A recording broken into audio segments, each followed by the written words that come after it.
Assalamualaikum warahmatullahi wabarakatuh. Kembali lagi ke channel saya, Entok Medan Channel. Halo, apa kabar sahabat peternak entok seluruh Indonesia? Apa kabar semuanya? Agar channel ini semakin maju dan berkembang, jangan lupa di like, komen, dan subscribe video ini. Oke kawan-kawan sekalian, kali ini channel Entok Medan akan membawakan judul tentang tips sukses beternak entok bagi pemula. Nah, simak video ini tanpa di-skip-skip agar teman-teman sekalian bisa paham apa yang akan saya sampaikan di video ini. Nah, untuk teman-teman sekalian yang masih awam sekali ataupun masih baru sekali dalam beternak entok, saran saya harus banyak-banyak dulu mencari ilmu-ilmu dalam berbudidaya entok. Seperti saya dahulu itu bertanya-tanya dulu kepada teman-teman terdekat bagaimana cara beternak entok yang baik, pakan apa saja yang bagus untuk beternak entok ini, dan kandangnya seperti apa yang standar untuk beternak entok skala rumahan. Nah, itu dulu saya survei-survei dulu ke kandang-kandang yang ada di sekitaran saya. Mau tua mau muda, kita harus ya rajin-rajin bertanya. Ya, walaupun dia lebih tua ataupun sekiranya lebih muda dari kita, ya kita harus bertanya seputaran beternak entok agar kita tidak tersesat dalam peternakan entok ini.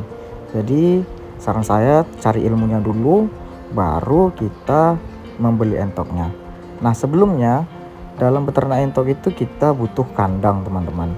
Jadi walaupun kita skala rumahan, paling enggak entok kita tidak berkeliaran. Ya tujuannya ada kandang itu tidak terhindar dari predator dan juga tidak hilang di maling orang.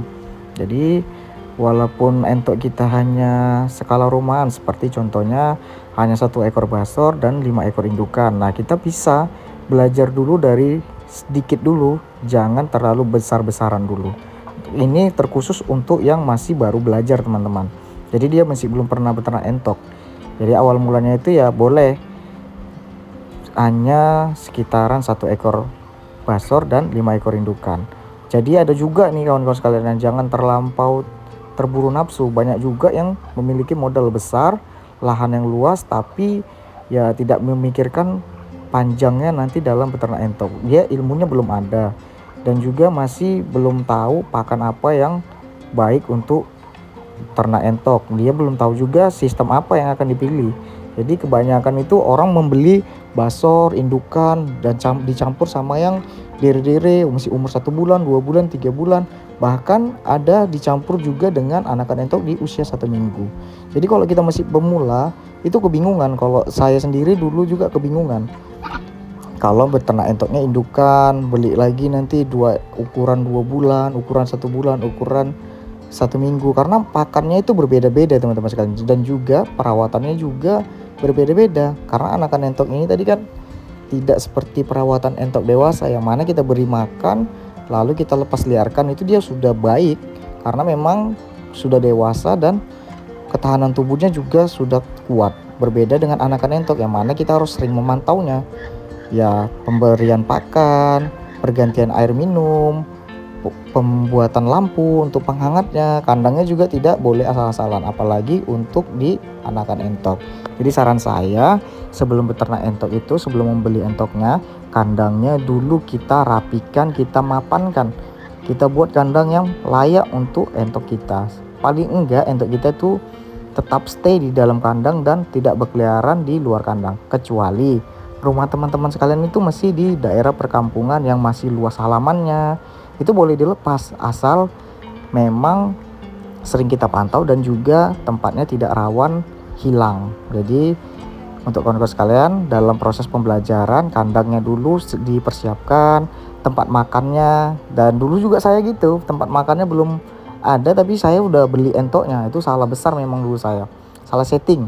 Jadi kita buat dulu tempat makanannya, pakan apa saja yang bagus untuk entok kita, dan yang paling utama kita harus memilih sistem apa yang akan kita anut di kandang kita. Kalau saya ini kan sistem pembibitan, ada kandang saya yang lainnya itu di sistem pembesaran. Jadi untuk pembesaran aja, pembibitan aja. Jadi saya bisa lebih fokus lagi dalam proses pemberian pakan, dan asupan pakannya juga bisa tepat teman-teman. Nah, setelah kandang sudah selesai, tempat makannya sudah kita beli atau kita buat, lalu kita membuat petarangan telur entok. Jadi kalau kita sistem pembibitan, petarangan telur entok itu harus sesuai dengan jumlah indukan. Contohnya kita membeli 5 ekor indukan ya, kita membuat petarangannya langsung 5. Jadi kita tidak kelabakan pada saat entok nanti itu mau bertelur, apalagi bertelurnya secara bersamaan. Dulu saya juga pernah kan beli indukan itu secara bersamaan. Nah, pada saat dipindah kandang 1 hari pun dia mau langsung bertelur, karena memang di kandang sebelumnya dia lagi proses bertelur. Nah, si penjual itu membeli indukan ini pada saat dia sedang bertelur. Jadi kita antisipasi aja sebelum beternak entok itu sudah membuat petarangan telurnya. Nah, jadi untuk proses pemberian pakan untuk kawan-kawan sekalian masih pemula itu ya lebih bagus lagi ya, andalkan dulu pakan pabrikan. Kita beli aja dulu. Setelah nanti kita paham sedikit-sedikit baru kita bisa mix, seperti bisa dicampur dedak seperti yang ada di kandang saya itu, menggunakan tungkul jagung, menggunakan tepung sisa KFC. Nah, jadi bisa kita mix, kita cari pakan-pakan alternatif yang mana pakan tersebut bisa menunjang pertumbuhan ataupun proses pembentukan telur untuk indukan. Nah, banyak sekali pakan-pakan alternatif yang ada di sekitaran kita. Contohnya hijau-hijauan seperti daun ubi, daun pepaya, terus azolla, eceng gondok, dan banyak lagi teman-teman sekalian. Kalau pakan dengan protein tinggi seperti protein hewani itu bisa didapatkan di sekitaran kita juga. Kalau di tempat saya itu saya masih mengandalkan insang ikan lele, yang mana saya ambil di pasar atau di pajak. Jadi kita ambil di tukang ikan lele. Jadi kita ambil, ataupun kawan-kawan sekalian bisa sistem kontrak pada penjual ikannya. Nanti saya ambil ya Pak Bang insang ikan lelenya, yaitu tinggal kesepakatan kawan-kawan sekalian mau berapa, di harga berapa. Itu biasanya murah sekali, apalagi kawan-kawan sekalian itu kontrak setiap hari ngambil insang ikannya. Nah, kalau pakan alternatif yang ada di sekitaran kita juga saya biasa menggunakan keong mas. Itu di sini masih banyak sekali keong mas, cacing tanah.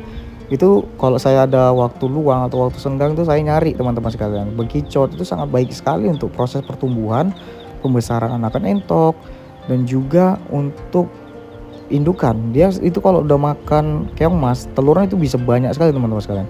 Biasanya itu saya di kandang ini itu bisa mencapai 18 butir sampai dengan 20 butir. Standarnya ya 15 butir itu paling sedikit teman-teman. Jadi memang selain dari pakan pabrikan ya, hanya satu sekarang ini pakan pabrikan saya menggunakan untuk pakan bebek petelur, itu pun juga tidak terlalu banyak teman-teman sekalian.